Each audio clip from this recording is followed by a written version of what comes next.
Hi friends, welcome back to my channel. Subscribe for more interesting videos. Thank you. Here is the story begins.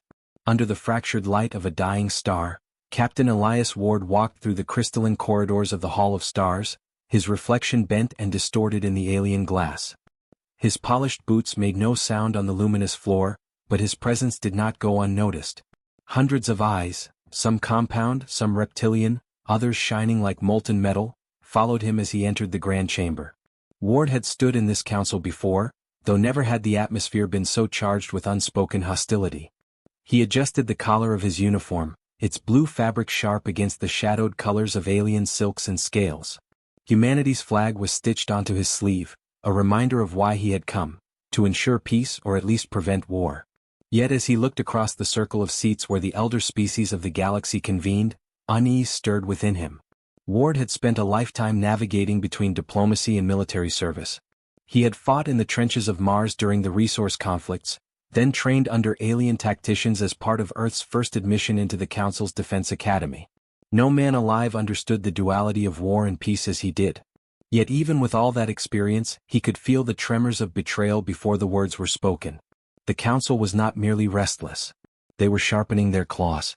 The chamber hushed as the presiding chair of the Council, a towering insectoid whose wings shimmered with bioluminescence, rose to address the assembly. The hum of its voice, carried by translators, echoed, "Humanity has grown too bold, too dangerous, too unpredictable. We convene today not to welcome them but to restrain them." Ward's jaw tightened. He kept his voice calm, but the steel in it cut through the air. Restrain? Humanity has expanded, yes, but not without reason. We have brought prosperity to border systems abandoned by your fleets. We've defended trade routes your warlords left undefended.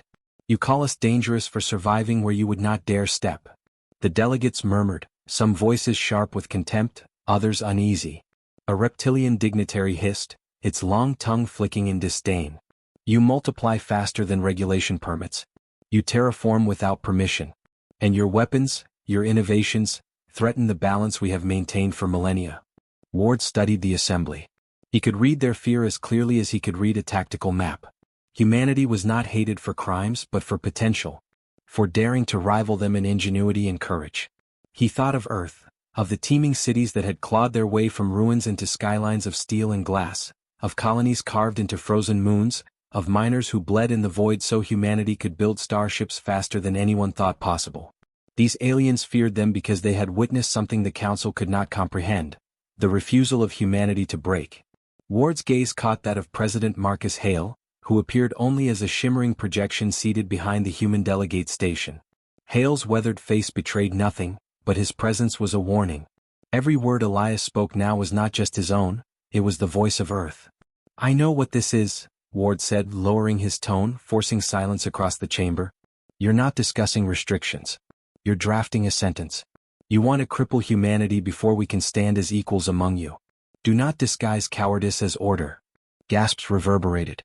The chair's wings buzzed furiously, and another delegate pounded its clawed hands on the table. But beneath their outrage was something sharper, guilt. They had already decided. Ward saw it in their eyes. The vote was called, swift and merciless. One by one, species raised their sigils. Luminescent glyphs appeared in the air, each symbol representing a voice against humanity. A few abstained, unwilling to commit, but not one dared to stand in support of Earth. Ward's chest tightened as the result glowed above them. Overwhelming majority. The Council had resolved to impose sanctions, to seize colonies, to dismantle human fleets under the guise of galactic stability. But it was no peacekeeping effort. It was war wrapped in legal ceremony. Ward rose slowly from his seat, fists clenched at his sides. "You believe you've contained us. You believe fear will silence us. But humanity has never yielded to fear. Not on Earth, not in the void, not in the face of annihilation. If you strike us, you will awaken something you cannot put back to sleep." His words were not shouted, but they carried even through the translator drones. Some of the counselors avoided his eyes. Others stared at him with thinly veiled hatred. The chair dismissed him with a wave of its spined arm. "The matter is decided. Humanity will comply or face the consequences." Ward's communicator vibrated at his hip. He turned as if to leave the chamber, but a quick glance at the display drained what little calm he had left. Council fleets were already mobilizing, their warships tearing away from anchor stations, headed toward human colonies. The vote had been a formality, the assault was already in motion. He stepped out of the chamber into the long corridor of shifting glass. His reflection stared back at him, tired eyes, scarred jaw, a soldier hidden beneath the diplomat's uniform. He whispered under his breath, "They've lost their minds." Hale's voice crackled through the projection as it materialized beside him. "They're attacking already?" Ward nodded grimly. "By the time we reach Earth, colonies will be under siege." They didn't plan to negotiate. This was a performance. For the first time in years, Hale allowed his composure to fracture. Then humanity must prepare for the darkest hours of its existence. "You know what this means, Elias?" Ward's throat was dry. He did not need Hale to say it. War was no longer a possibility. It was reality. And unlike the Council, humanity had no choice but to fight. He glanced once more over his shoulder, back into the glowing chamber where alien delegates congratulated themselves, oblivious to what they had unleashed. "They think they've condemned us," Ward said.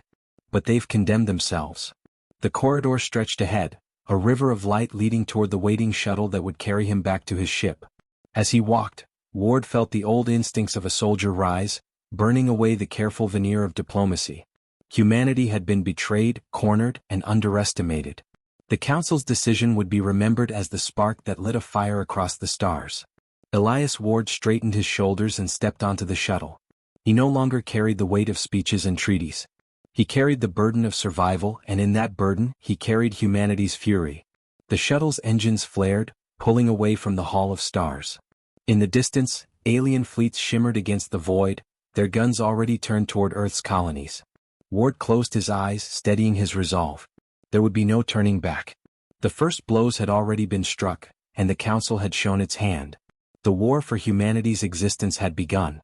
The stars over the colony world of Karthos burned crimson as the first salvo rained down. Commander Darius Cole gripped the railing of his command deck, eyes locked on the tactical display where red blips multiplied like a spreading infection. The Council's fleets had arrived in numbers no human system could have prepared for. Their formation was perfect, disciplined, their weapons designed for intimidation as much as destruction. Cole knew the odds, but retreat was not an option. Behind him lay a world of 17 million settlers, farmers, engineers, and miners who had carved a life from the barren soil. Their lives depended on the thin shield of ships under his command. "Enemy squadrons closing fast, Commander," reported Lieutenant Renard, his voice tight with fear though he tried to mask it. Cole's gaze remained steady. "Keep the formation tight. We bleed them before they reach orbit." The human fleet was small, fewer than 30 ships, a mix of patrol frigates and hastily armed transports. Against them loomed nearly triple that number of Council warships. But Cole had fought before, and he knew the arrogance of his enemy. They believed the battle already won, and arrogance was the chink in any armor. The first clash was sudden, blinding beams cutting across the void, detonations shattering the silence of space. Human frigates darted between the larger vessels, unleashing torpedoes and precision strikes. One alien destroyer erupted into a spray of molten metal, the unexpected loss shocking the enemy's formation. Cole seized the moment. "Push the right flank. Make them dance for it." His men obeyed, weaving through enemy fire, their smaller ships exploiting speed where bulk could not save them. For a moment, Cole felt the tide shift. But victory was a fleeting illusion. The Council responded with overwhelming force, their warships tightening the noose. A human cruiser exploded, debris scattering into the colony's atmosphere like a deadly meteor shower. Cole gritted his teeth. "We hold them as long as we can. Every second we buy is another family evacuated." On Earth, President Marcus Hale watched the unfolding reports with a grim expression. The hollow table in the war room flickered with grainy feeds of battles across human space, colonies burning, fleets breaking, and desperate calls for aid. Around him, his generals whispered of numbers, probabilities, and inevitable losses. Hale silenced them with a single raised hand. "The Council believes they can break us by fear. But we are not a people who yield. Send the order, every ship we have left moves to defense. Factories shift to full wartime production. Civilian vessels are to be armed and repurposed. If they want war, they will find humanity ready." Hale's voice carried the authority of conviction, yet within him lay the weight of millions of lives. He thought of Elias Ward, racing back from the Hall of Stars with warnings that had arrived too late. He thought of Cole, standing at the edge of survival with only courage as his shield. The Council had underestimated the human spirit, But Hale knew the price of proving them wrong would be steep. Back at Carthose, the battle dragged on. Cole's flagship shuddered as plasma fire tore across its hull. Sparks rained from the ceiling, the acrid scent of burning circuits filling the bridge. "Shields down to 40%, Renard shouted. Cole steadied himself, refusing to let despair touch his men. "Divert power to the forward batteries. If we fall, taking as many of them with us as we can." Another salvo struck and Cole's ship convulsed. The view outside his viewport was a chaos of fire and broken metal.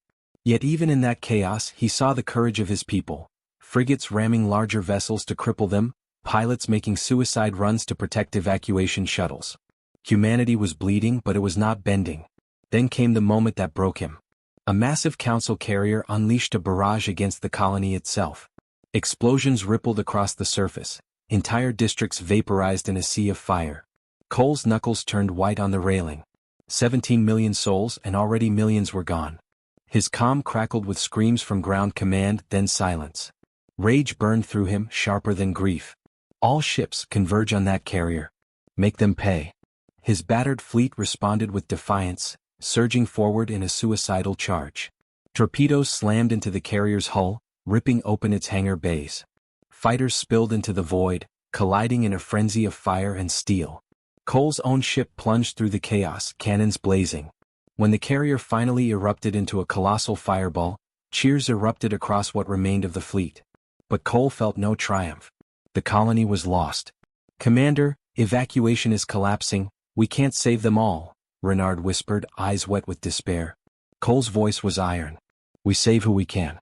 And then we carry this memory to Earth. The Council will regret today." Hours later, with Carthose reduced to ash, Cole's crippled flagship limped away, escorting a handful of refugee ships. Behind them, the Council raised their banners over the ruins, declaring victory. But victory was hollow, for the price had been steep, and humanity had not broken. On Earth, Ward finally stood before Hale, the tension between them sharp with unspoken truths. Hale spoke first. "Carthose?" Cole's transmission filled the chamber, his battered face staring from the screen. "Gone. Millions dead. But they bled for it. The Council will know we don't die quietly." Ward placed a hand on the table, his voice low and steady. "This isn't a war we can win by numbers. But we can win by resolve. We adapt, we strike where it hurts, and we make the Council pay for every inch." Hale's eyes narrowed. "Then it begins. Humanity will not wait to be slaughtered. We fight back." The men stood in silence for a moment, the enormity of the path ahead settling upon them. Humanity had been thrust into a war it did not ask for, yet within that injustice lay the seed of unity. Every loss would be a flame, every scar a weapon. The Council thought they had crushed a rival. Instead, they had awakened a predator. As Cole's fleet limped home and Earth's factories roared to life, a truth began to echo across human space. The Council's betrayal had not broken them. It had forged them. The war room deep beneath Earth's capital was a cavern of steel and light, its walls lined with holographic maps of human space. Elias Ward stood with arms crossed, watching as entire sectors flickered red, marking the systems already seized or destroyed by the Council's fleets. Beside him, President Marcus Hale leaned heavily against the table, his eyes drawn not to the shifting icons but to the faces of the men around him. Darius Cole had returned from Carthose with scars and fury in equal measure, his voice now one of experience rather than speculation. Together, they formed the core of humanity's response. The soldier who had seen the betrayal firsthand, the commander who had bled for survival, and the leader who carried the weight of every citizen left alive. Ward broke the silence first. "They believe numbers will win them this war. But they've misjudged us. Humanity has always thrived on being outnumbered. We don't fight their war, we make them fight ours." Cole leaned forward, the fire in his eyes undimmed by exhaustion. "They're complacent. Their fleets are vast but predictable. They rely on size and reputation. At Carthose, I saw them struggle when we struck unexpectedly. We can exploit that." Hale listened, his expression a mask of resolve. "You're proposing guerrilla tactics. Raids, ambushes, disruption." Ward nodded.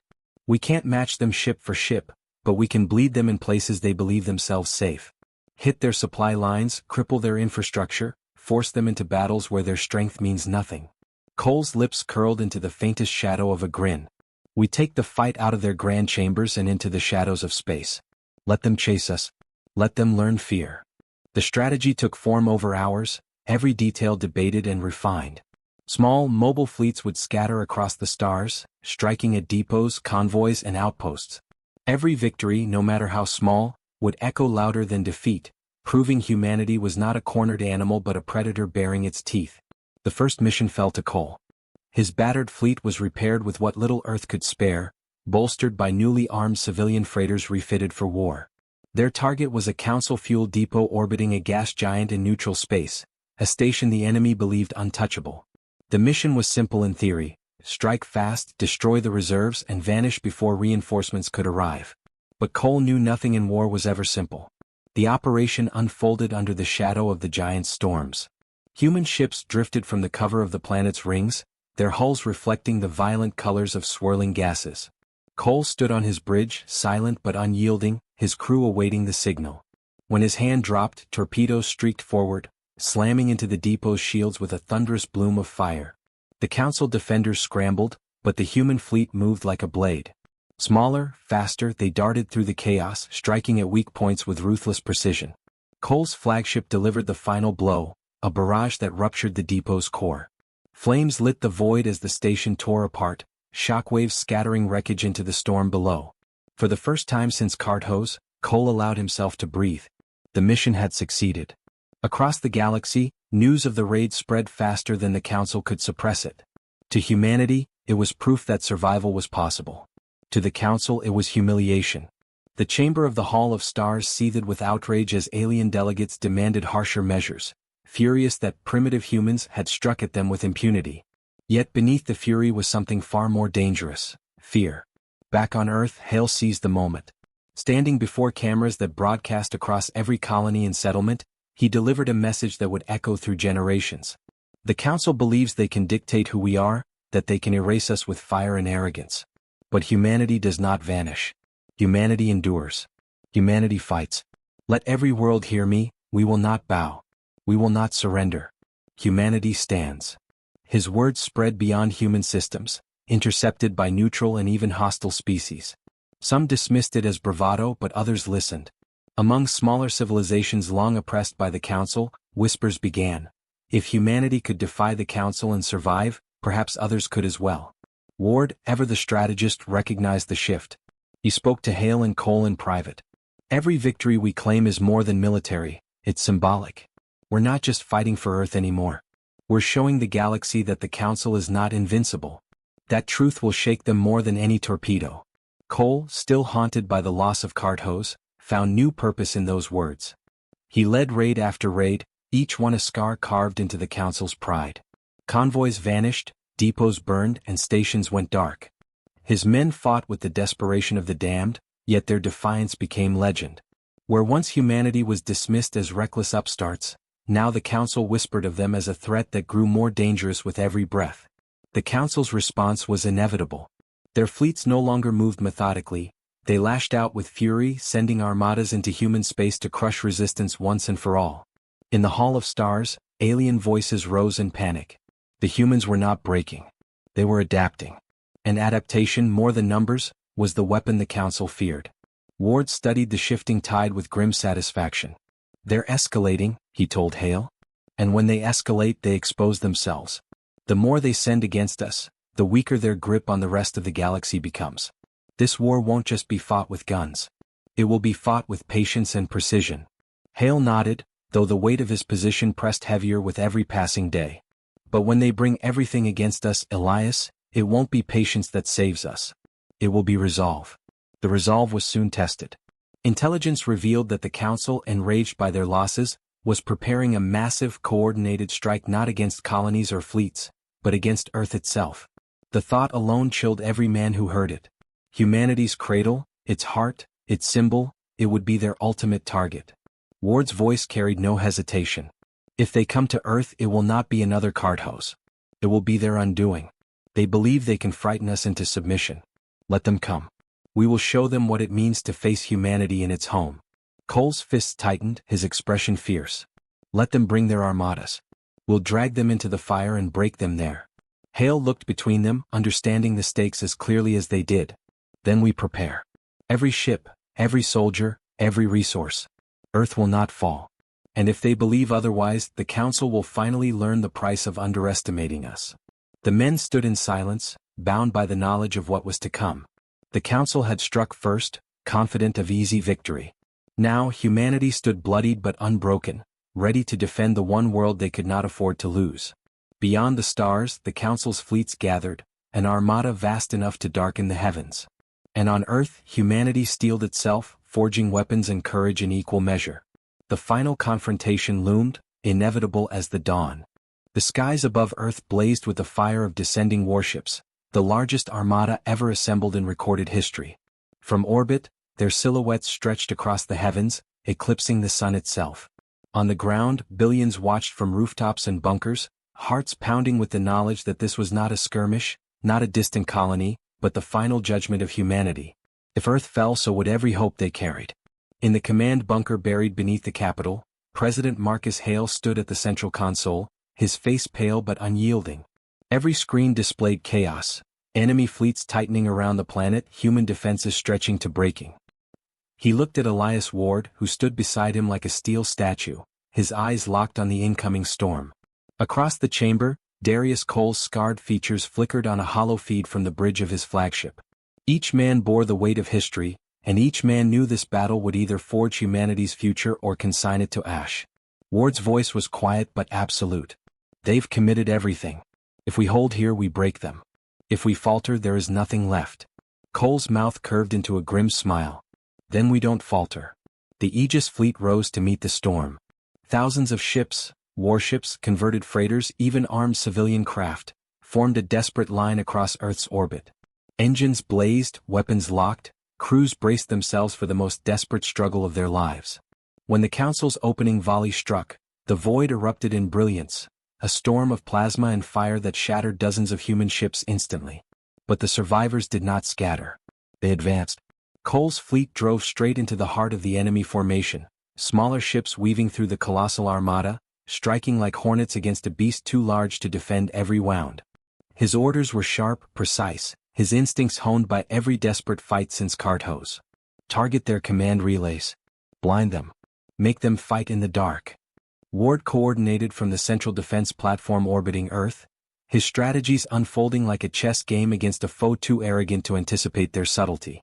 He redirected squadrons through asteroid fields, ordered ambushes from Earth's moons, and forced the Council's massive warships into kill zones where human torpedoes struck with devastating effect. Each victory was bought with blood, but each sacrifice pushed the enemy closer to collapse. On the ground, Hale addressed the world. His voice carried across cities and shelters, through the din of alarms and the trembling of the Earth as orbital debris rained down. Humanity does not kneel. Today they come to erase us. Today we show them what it means to fight for home. Stand strong. Endure. Survive. His words lit a fire in the hearts of every listener, turning terror into defiance. But the Council's might was relentless. Their armada poured endless ships into the fray, their carriers disgorging fighters like swarms of locusts. Human losses mounted by the minute, entire wings erased in flashes of flame. Cole's voice crackled through static, shouting above the roar of explosions. We can't outlast them, Elias. We need a decisive strike. Ward's mind raced. The Council's armada was vast, but it was led by a single command carrier, a monstrous vessel at the fleet's core. Its destruction would throw the enemy into disarray, shattering the cohesion that made them formidable. He leaned toward Hale. We take the carrier. Break their spine and the rest will fracture. Hale met his gaze and gave a single, steady nod. Do it. Cole rallied what remained of his fleet, drawing them into a final spearhead. With me, brothers. For Carthos. For Earth. His flagship surged forward, battered but unbroken, leading the charge straight through the gauntlet of enemy fire. Ships exploded around him, entire squadrons sacrificed to carve a path through the inferno. The carrier loomed larger with every passing second, its guns tearing holes through human ranks. Yet still they advanced. Ward coordinated from above, feeding every scrap of intelligence to Cole, every weakness in the carrier's defenses. His voice was calm, but beneath it pulsed the fury of a man who had witnessed betrayal and refused to yield. Strike the left flank. Their shielding is weakest there. Press now or it's over. The final approach was a crucible. Cole's ship took hit after hit, hull plating peeled away, alarms blared in a chorus of impending doom. Renard shouted over the chaos. "We can't take another strike." Cole's eyes never wavered from the viewport. "Then we don't give them the chance." He pushed the ship into a direct assault course, weapons blazing, torpedoes streaming from its launch bays. Other human ships mirrored his defiance, their sacrifice tearing into the carrier's shields, opening wounds that could not be healed.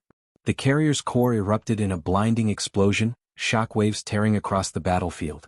For a moment, the Council's armada faltered, their formations breaking, their fleets thrown into confusion. Human crews who had braced for annihilation now shouted with raw, unrestrained triumph. The impossible had been done, the enemy's heart had been ripped out. Ward seized the moment, unleashing every reserve, every hidden maneuver. Human ships struck with renewed fury, turning the fractured enemy into prey. The Council's forces, once a monolith of power, collapsed into chaos, retreating in desperation, their confidence shattered. On Earth, Hale stood silent as reports flooded in, victories, retreats, the Council in disarray. He closed his eyes, letting the weight of it settle, then spoke softly, though his words carried to every corner of the planet. "We did not seek this war. But today the galaxy learns a truth it can never forget. Humanity does not break. Humanity rises." Cole's flagship drifted among the wreckage, its hull in ruins, its crew battered and bloodied. Renard slumped in his chair, breathing hard, disbelief in his eyes. We did it." Cole allowed himself a faint, weary smile. "No. We survived. The fight is far from over." Ward, gazing at the ruined battlefield from his command station, knew Cole was right. The Council's fleets were broken, their authority fractured, but the war was not finished. Yet something greater had been born this day: respect. Fear. A recognition that humanity, once dismissed as reckless upstarts, had carved its name into the stars with fire and sacrifice. The Hall of Stars would never be the same. The Council's delegates would whisper of this battle, of the humans who had stood against the full fury of the galaxy and endured. Allies would question their loyalty to a council that had failed. Rivals would reconsider their contempt. The balance of power had shifted, and humanity now stood not as victims, but as a force no one could ignore. As the fires dimmed and Earth's skies cleared, Ward, Cole, and Hale each stood in silence, men bound not by glory but by survival. They carried the memory of the fallen, the weight of the living, and the certainty of what came next. Humanity's war was far from over, but its destiny was no longer in question.